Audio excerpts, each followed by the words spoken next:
जैसे भीख मांगते हुए दिख रहे हैं भगवान हमारे हमारे भगवानों से भीख मंगवाई जा रही है। क्या बात कर रहे हैं?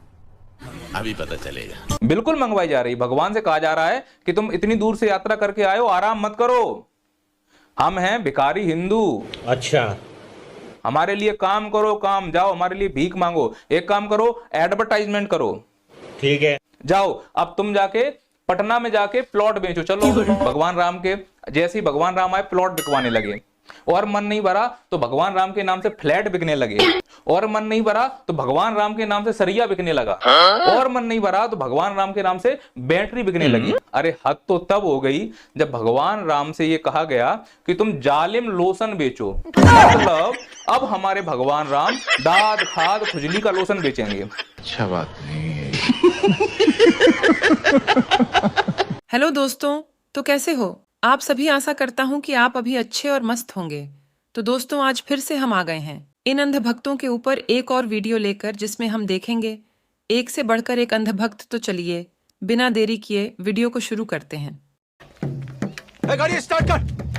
जहां तक हिंदुओं का विषय है, ये जो एक लॉजिक आता है कि हिंदुओं का क्या होगा, जैसे ही होली आना शुरू होगा, होली से 4 दिन पहले आप सब एडवर्टाइजमेंट देते हैं कि पानी मत खर्च करो। दिवाली से पहले ऑफ कोर्स पोल्यूशन का होना चाहिए, हो रहा है।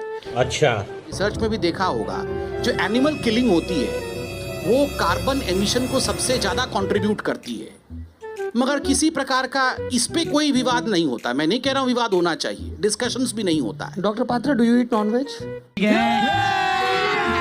अभी मजा आएगा ना भिड़ो। No, I don't. पर आपकी पार्टी के बहुत सारे कलीग खाते हैं। बिल्कुल खाना चाहिए, कोई बुराई नहीं है। अच्छा, अब आए ना लाइन पे। ये सब बहुत सेंसिटिव इशू है, किसी के सेंसिटिविटी को मैं हर्ट नहीं करना चाहता हूँ। आपने अभी जिक्र किया सर। 3 महीने से वायलेंस हो रहा है, आपकी सरकार वहाँ पे कंट्रोल नहीं कर पाई, तो क्या वहाँ राष्ट्रपति शासन लगेगा?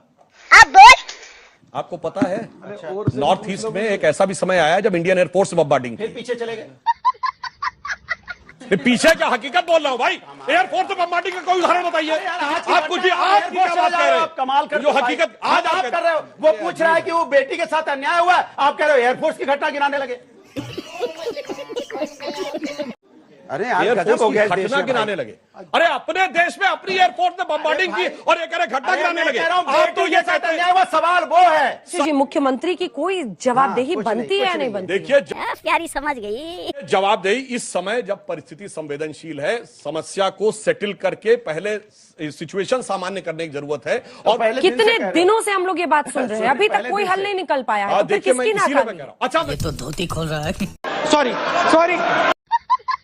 बिल्कुल दूंगा मैं कांग्रेस को चंदा। देश के लिए काम करेगी, देश हित में काम करेगी, तो क्यों नहीं दूंगा मैं चंदा। ये बार बार बोलते हैं कि कांग्रेस पार्टी भ्रष्टाचारी है, देश को 70 सालों में कांग्रेस ने लूटा है। अगर देश को कांग्रेस ने 70 सालों में लूटा होता तो आज ये नौबत आती? पैसा होता ना कांग्रेसियों के पास, देते ना पैसा। आज उनके पास पैसा नहीं है। बीजेपी का केंद्रीय कार्यालय तो आपका शुरुआत हो गई 700 करोड़ रुपए में बनकर तैयार हो गया, और कांग्रेस का कार्यालय जो है आज भी 24 अकबर रोड पे चल रहा है। कांग्रेस पार्टी है, उसने काम करा देश के लिए। उसके नेता आज भी खादी में घूमते हैं, इनके नेता आज भी लग्जरी प्लेन्स में घूमते हैं। 7 स्टार होटल बना रखा है इन्होंने अपने ऑफिस को। आप चंदा कहाँ से ला रहे हो इतना सारा? आप भी तो चंदा ही मांग रहे हो। अगर उसने इलेक्शन लड़ने के लिए चंदा मांग लिया तो क्या गलत कर दिया भाई? क्या गलत कर दिया? अगर उस पार्टी ने चंदा मांग लिया तो वो अपना आलीशान कार्यालय तो नहीं बना रही। बीजेपी के पास कहां से पैसा आया? बीजेपी के पास भी चंदे से ही पैसा आया ना। 500 कार्यालय अपने खोल चुके हैं, जिनकी लागत 20 करोड़ से 100 करोड़ के बीच में है। भाजपा का तो नीचे आप निगम पार्षद से ले लो, एक कार्यकर्ता से ले लो, और टॉप तक ले लो, उनके सिर्फ 2 मोटो होते हैं। सबसे पहले कांग्रेसियों को गाली देना, नेहरू जी की नीतियों के विरोध करना, और राहुल गांधी जी की आलोचना करना। मजा आया। ऐसा संविधान तुम्हारे मंदिर टूट जाए, तुम्हारे घर से मूर्तियां निकाल ली जाए, कौन मानेगा ये संविधान? जैसे बच्चा बड़ा होता है ना, छोटा बच्चा बड़ा होता है, समय के साथ जूते चेंज होते हैं, कपड़े चेंज होते हैं, बड़ा होता है, क्लासें चेंज होती है, समय के साथ संविधान भी चेंज होना चाहिए। चड्ढा समझाओ, इसे समझाओ। सुन लो मेरे से बात। अरे बेटा, संविधान के तो अभी मात्र 73 साल हो रहे हैं, लेकिन उससे भी पुराने तुम्हारे धर्म ग्रंथ है। आखिर रामायण को, महाभारत को, गीता को कब बदल रहे हो? ये भी तो पुराने हो गए हैं। और सारी बात छोड़ो, तुम्हारे बाप भी बुढ़े हो गए होंगे, अपनी मम्मी को कब नया बाप लाकर दे रहे हो? क्या बात है सर, क्या बात है सर। अगर संविधान पुराना हो गया है और उसे बदल देना चाहिए, तो तुम्हारे धर्म ग्रंथ तो हजारों साल पुराने बताते हो ना, उसे कब बदल रहे हो? और बोल रहे हो कि संविधान की वजह से मंदिर टूट रहे हैं। अरे शुक्र मनाओ कि संविधान की वजह से तुम्हारे राम लल्ला प्लास्टिक के तिरपाल से निकलकर मंदिर में चले गए। म्यूजिक।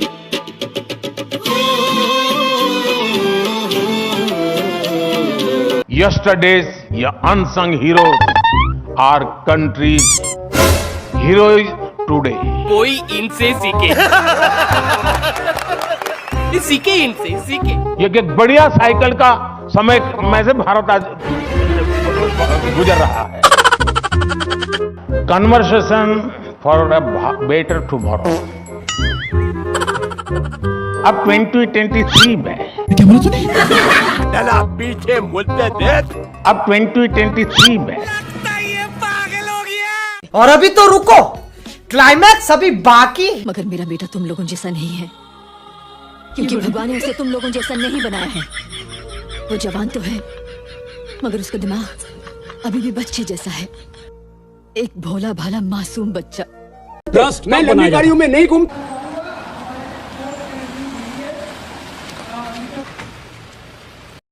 मैं चार्टर्ड प्लेन में नहीं घूमता हूँ। ये तस्वीरें देख सकते हैं आप, योग गुरु बाबा रामदेव। ट्रस्ट का मैं अय्यासी बाबा नहीं हूँ। मतलब नहीं है। हिपोक्रेसी की भी सीमा होती। 75-80 रुपए का पेट्रोल चाहिए कि 35 रुपए का?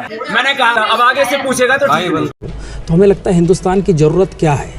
ऐसा बाबा जिसकी गाड़ी इतनी लंबी है, जो घूमता है चार्टर्ड पे, जिसके पास इतना पैसा है कि वो टैक्स छुपाने के लिए अब उसने ट्रस्ट बना लिया है।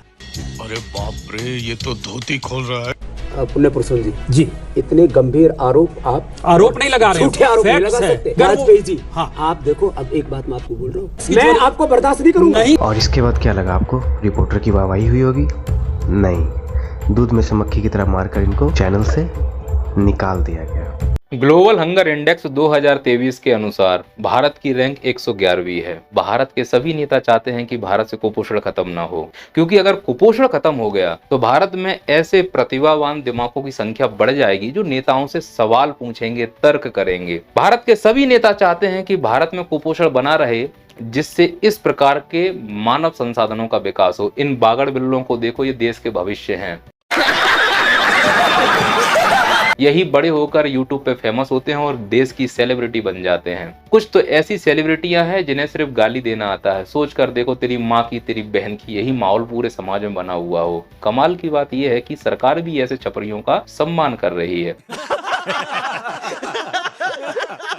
जिस देश में ऐसे लोगों को सेलिब्रिटी माना जा रहा हो, जिस देश में इन छपरियों को सेलिब्रिटी माना जा रहा हो, जिस देश में ऐसे महान आत्माओं का सम्मान ना हो रहा हो, उस देश में कुपोषण की रैंक यही तो आएगी। तुम गरीब थे, गरीब हो, गरीब ही मरोगे। समाज में सुधार चाहते हो तो पढ़े लिखे नेता को वोट दो।